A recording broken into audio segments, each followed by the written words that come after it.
I smashed the homies. And that's just the truth. He seen what it was and he still decided to mess with me. So that's your decision. That wasn't You can't mess. You can't listen. Everybody have a past. We all have a Keep past. it there because we're all friends. So you seen what I did.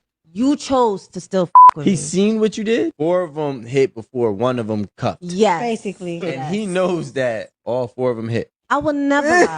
Okay? I'm gonna be honest. A lot of people like to get on the mic and la la la la la and try to act like they some. I'm gonna be honest with y'all, okay? Y'all can learn from my mistakes. But she's not the same I made person. a lot of mistakes. Right. But it made me who I am today. Knowing that he knows what he knows and accepted what he accepted, et cetera, can you respect him as a husband? I would say 50-50, like I said, because there's a part of me that does respect him, and there's a part of me that didn't respect him. I would say didn't respect him because I didn't. I would talk to him crazy. I would treat him, crazy and stuff like that. But because the more I've grown and the more our relationship has got better and the more he's grown and become a better person and vice versa, it's made me respect him a lot more. So now he's starting to have boundaries and he's starting to have respect for himself and he's starting to be like, oh, I'm not dealing with that.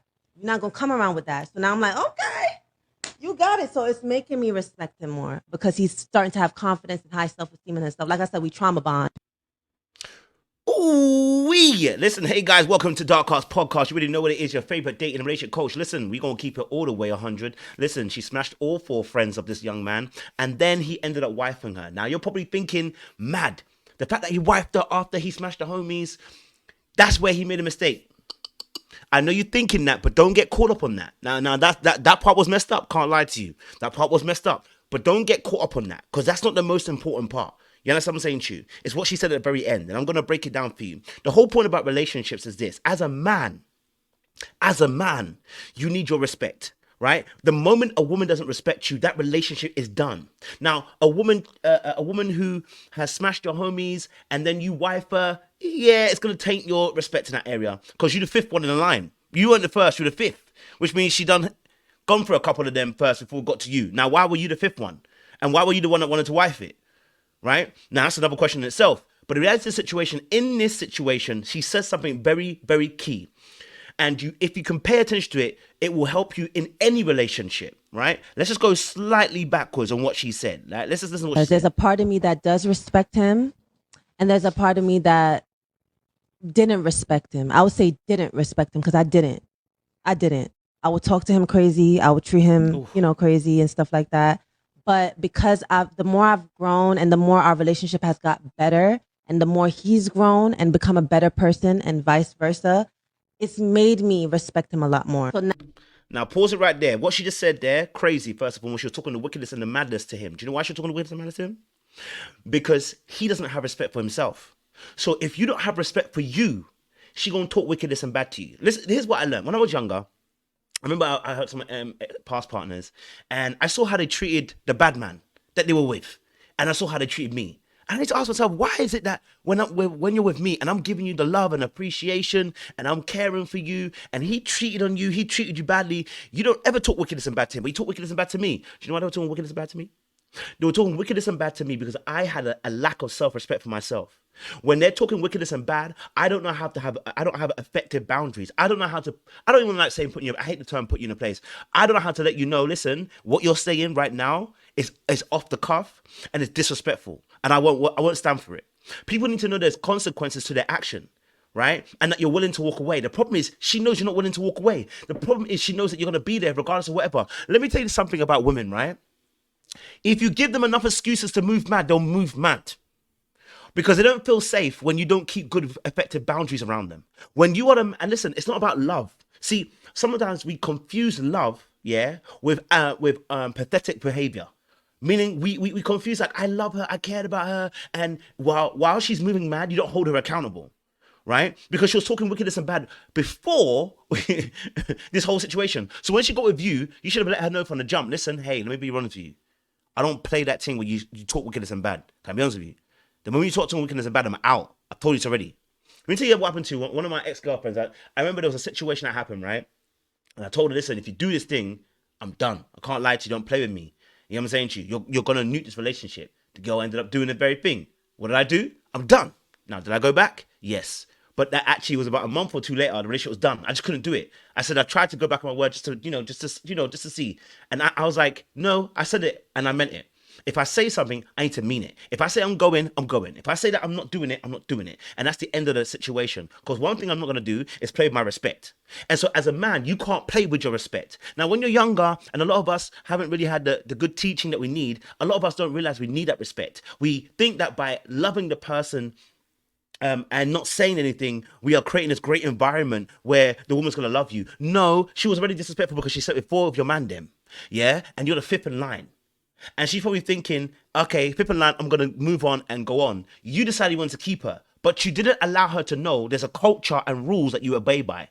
Now, the first mistake was obviously wifing in the first place because technically she has slept with 4 of your boys. That's kind of mad. And you're 5th in line. Okay, all right. Now, if it had been the first guy, or maybe even the second guy, she might have wifed that person. She might have been happy to be wifed by those people, right? Because the very first and second person is the one that she smashed, which means that's the top of her list. More than likely, it's the one that she really wanted, but they didn't want to hit. They didn't want to keep her. But you saw after 1, 2, 3, 4, then you wanted to keep her. But don't get caught up on that because she's gonna give you the keys. I want you to understand the problem isn't necessarily he wifed her. It is the fact that his culture and what his environment is and what he has as a domain. You see, as a man, you are a king in your domain. What are the rules that you engage by in your domain? See, when a woman comes into my life, I let the person know, listen, this is how I operate. I can't play with you. If you do certain things, I can't do it. I'm going to be kind. I'm going to be nice. But here's my thing. I'd rather that you feel scared when you're around me that, certain things I can't do than be like, oh my God, I can just do whatever I want. Because whenever they want to do whatever they want, they're going to do whatever they're going to want. I'm telling you. Okay? All right, but let's listen. Now he's starting to have boundaries and he's starting to have respect for himself and he's starting to be like, oh, I'm not dealing with that. You're not going to come around with that. So now I'm like, okay. Now you see what's happened? The moment he said, listen, I'm not playing that game with you no more. I'm not doing that thing no more. These are my boundaries and I'm not doing that no more. Look what she does. She goes, okay, oh, I didn't know you had it. And I remember this is back in the day, right? I remember the situation. I was on Facebook about 15, 16. And I connected with one of a girl from when I was I had moved cities basically, and I connected with a girl from the previous city that I was in, and she must have said something. I said, "Don't do that to me. You're not saying that to me." She was like, "Whoa, where's this Kojo? You got some balls on you now." And I said, "Wait, hold on a minute. Did I not have balls before?" She's like, "No." So you're So then I clocked it. I started realizing, no, I'm a softie, bro. I'm a softie. And a softie doesn't mean that you love. A softie means you don't have no freaking boundaries. Boundaries is simply this: knowing where you start and where you begin. Knowing what you're willing to accept and not accept. Knowing that when in your circumference of your life, this is how you live it, and this is the rules in your kingdom, this is how it operates. And when someone violates the rules in your kingdom, what do you do? What do you do? What do you do? When the rules in the kingdom are violated, I got to let you know this is what I'm going to do. You get what I'm saying to you? Don't play with me. You feel me? Now, because he didn't have good boundaries, that's why she played the game she played. So don't get caught up on the fact he wifed her after smashing 4 of the homies. That's also crazy. But the reality of the situation is, it's about the fact he has no boundaries. So it doesn't matter if she smashed 4 homies or not. If you find a girl and you don't have boundaries, you don't have respect for yourself, she don't even want to respect you. You got it. So it's making me respect him more because he's starting to have confidence and high self-esteem in himself. Like I said, we trauma bond. I smashed. Once he has that high esteem and his self-confidence about himself, knowing what he is bringing to the table, right? Because the reason why he wifed her in the first place, because he probably thought he couldn't get no other gal. He thought she was the baddest bee ever, and he's taking the drips and the crumbs from the table of the man them, right? His esteem was kaput, my guy. His esteem was kaput. So just to help you guys out there, if you're a man out there, to get your respect back, learn what boundaries are. Learn where you begin and where they end. Know what load to pick up and what not to pick up. Know that you have to learn also to be able to call out a thing. Never let a woman that you're with, never calling her out and being like, I love her so much. You are going to get ruined. And she's telling you this. Nice guys always finish last. Appreciate you guys. Stay locked, stay loaded. We'll see you again soon. You know what I mean? Favorite dating coach out here. Don't play with me. There's a link down below in the description box. Grab yourself a coaching or something like that, man.